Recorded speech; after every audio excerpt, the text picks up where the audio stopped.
Section 11 training was one of the more difficult sections to bargain during negotiations. We started out in January 2012 by gathering a group of longtime instructor pilots and check airmen to serve as our subject matter experts for this portion of the contract. We reviewed survey data and comments. We held instructor-specific meetings and conducted additional surveys. We listened to the instructor group and developed several concepts to address areas of concern for both our instructors and students. And here are the highlights. We added several new definitions and we updated the language to reflect the AQP source documents.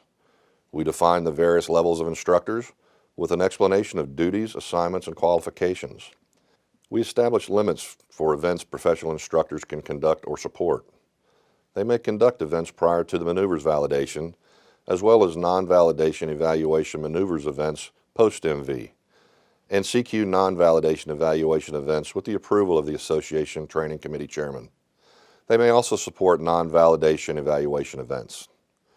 For instructor and check airman overrides, we achieved increases of approximately 18% across the board. For our check airmen, we moved PCAs to the LCA override scale. We also added non-SCA APDs to the SCA supplement override premium and increased it to $600 monthly.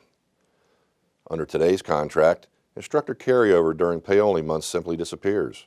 Now instructor carryover during pay-only months will be credited to the instructor's general makeup bank. We codified that instructor overrides start upon commencement of required training. The time when an instructor overrides will cease when he's out sick was reduced from 90 to 60 days. We created the Check Airman Instructor Pilot Pay Adjustment, or CHIPA provision, to address how Passover style payments are handled for instructors under the new Section 24. We expanded X-day calculations to include 7 days in a 5-week bid period and 8 days in a 6-week bid period. Instructors can now use their general makeup bank for makeup instructional events. If an instructional or evaluational event is canceled, he can only be used for like events, sim for sim, or flight event for flight event. Instructor reserve days can now only be used for training events. We also created 2 instructor reserve periods for instructional evaluational reserve days. Both of these have an R4 callout. We codified the instructor ability to trade training assignments with company approval.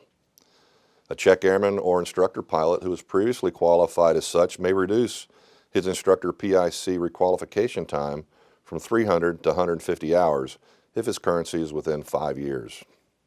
There's a new proficiency flying system for line check airmen and instructor pilots that utilizes PDO bumping in the secondary line system on an alternating basis. Instructor permission is still required to waive returning to the line after 2 consecutive months in the schoolhouse. These proficiency fly days may be pooled to accommodate longer trips. So here's how it works.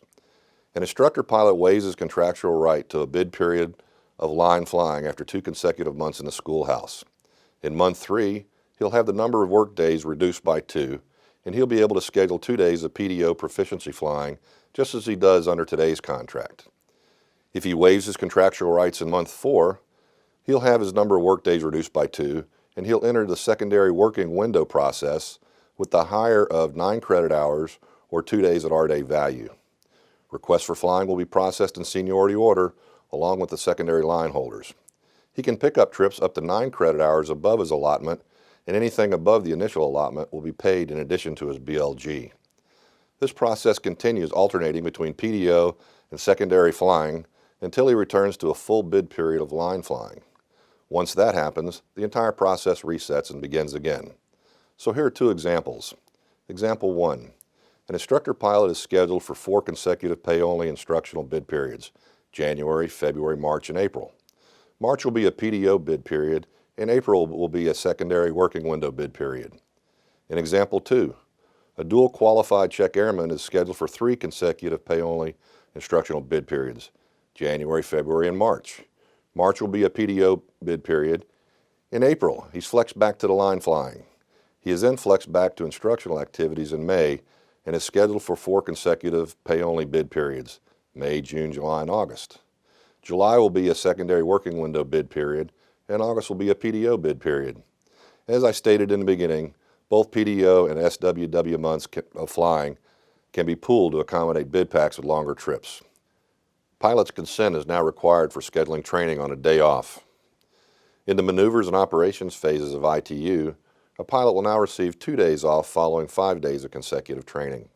Also during ITU training, a student pilot will maintain the originally scheduled sim period schedule over consecutive training days. It can be revised to either the period prior or later once during consecutive days, or you can be returned to the original time period. This provision is also applicable to instructors as well. However, it can be waived by the instructor on a case-by-case basis. The first revenue leg of IOE now has a show time of 1 hour 30 minutes to accommodate needed briefing time. And we've expanded contractual language for the Enhanced Oversight Program, outlining program features and requirements. We updated the certifications and qualifications required for entering training, and we've removed all references to second officers. The company may now schedule ground school as well as simulator training in your base on the day prior to the major corporate holidays, as long as it's concluded prior to 1400 local base time. There are new limits on crew position freezes upon withdrawal from ITU training, and we modified the time allowed for special instruction materials from 4 blocks of 45 minutes in a year to an annual allotment of 180 minutes. If a pilot goes non-current due to extenuating circumstances while on a trip, he may be allowed to continue as an RF2 or an RFO until returning to base. And we've added initial cadre provisions for new aircraft entering service. Those are the highlights of Section 11, Training.